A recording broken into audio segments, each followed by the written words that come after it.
and feeds it out to Matthew Poland, the captain for the Minutemen team. He feeds it out to center where it can be played in and sticked away. A good stick it was by Max Mitchell, getting one of his first touches in the game. Here's a drive and a score! How about that? 58 seconds into the game. An early slap shot has made it 1-0 Flames.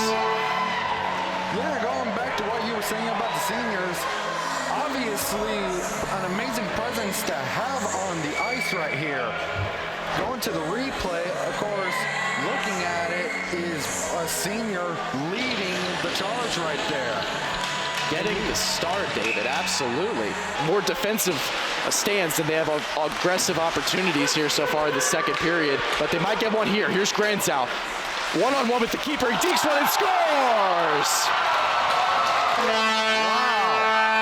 Amazing sight right there from the Little Red coach. It all started with an interception near center ice, and Trevor Grasnow has certainly something to celebrate about. And you see the replay, it was developing. It was a 2-0 with the keeper. You see that right touch, just a beautiful touch from Grasnow right there. Yeah, and it narrowly missed the crossbar entirely. It almost just creased it a bit. Instead, it completely, he used the crossbar to his advantage to send the puck straight into the goal net. Both teams get tired, so it pretty much turns out that the one that's least tired is the one that's going to come out. And they score just as you say that, David. David Netburn puts one in for the Minutemen and cuts the lead in half. What turn of events there. Yeah, we're now at a one-score game right here. That looks to be Marky Campbell that's celebrating with his Minutemen crew. You get a look.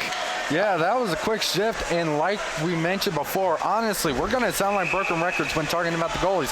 Sahania got distracted right there. We can't afford any, shall we say, any technicalities to happen. That shot might have gone off the stick of Ludwig. That might have hit the post if it didn't. Here's a chance for Niederer. Out to the right, and he scores! What a drive from Michael Niederer!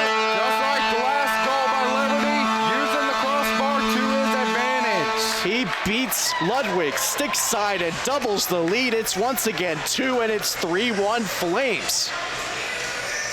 An impressive goal, to say the least, from Michael Niederer, the first senior to score in the game, and it was a spectacular one.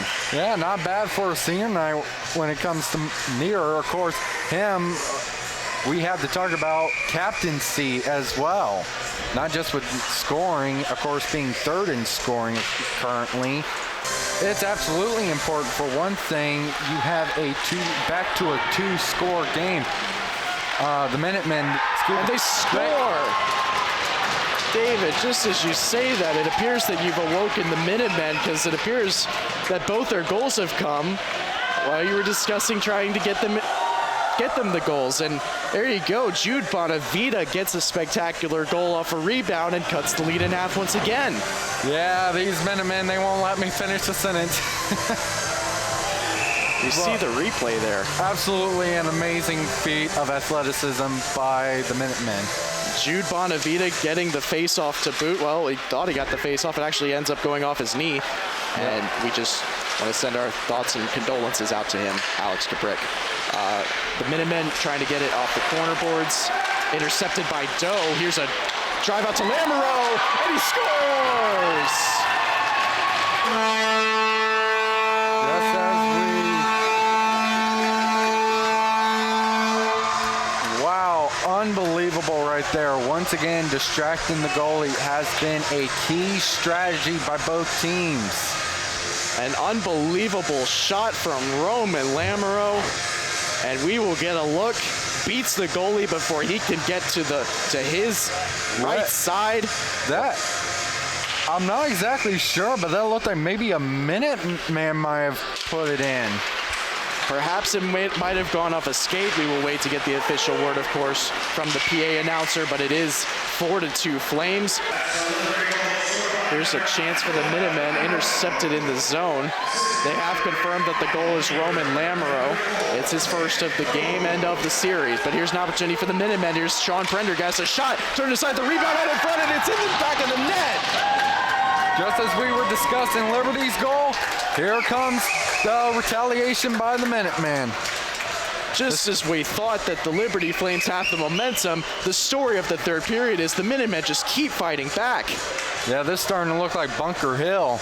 The Minutemen not exactly winning, but they are making the effort to come back.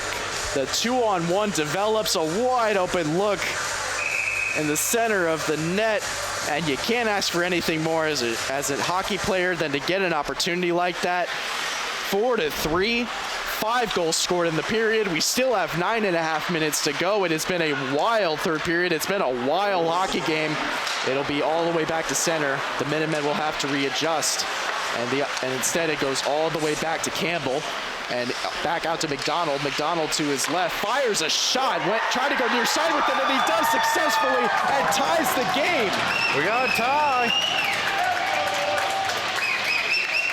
We'll have to see the replay, but I thought Sihanyuk might have gotten a stick on it, but instead, next thing you know, the Minutemen players are celebrating, and the replay, you can see McDonald with the puck, and it just goes off the foot of Sihanyuk, off the glove of Sihanyuk, and into the back of the net. Yeah, that was an unintentional goal by the goalie himself from what it looked like. But the main thing is that we were talking about earlier, the main thing UMass need to do is tie the game up. Out to number 19, Luke McFarland. He feeds one all the way to the other side. Here's Flanders trying to get a look at it, but it's turned aside by a Minuteman player. Here's one out to center. Here's an opportunity for Campbell. A drive is just high. That would have been it, but Campbell just missed high. The wraparound is fought for a run, and they score! It's all over! And they are coming on the ice like they just won the cup. The Minutemen have won 5-4 in what was truly an epic and thrilling game. And of course it took overtime to do it. And it all started with the captain, Marky Campbell, getting a great opportunity and eventually led to a wraparound from the game winner, which we'll see right here. It was done by Jack McGrath. Just stuck it right between the post and Sihanyuk, and once that puck got right where the post and Sihanyuk were, it just wiggled its way behind the net. And what an intense game, and the show of respect for both teams afterwards. What a game, David. Absolutely, and you said it right there with that handshake line and everything, or high five line. It just shows the kind of mutual respect that both of these teams have gained for each other, but also for themselves. As you have the Flames, they're moving on into the playoffs. Their momentum is sort of shifting a little bit.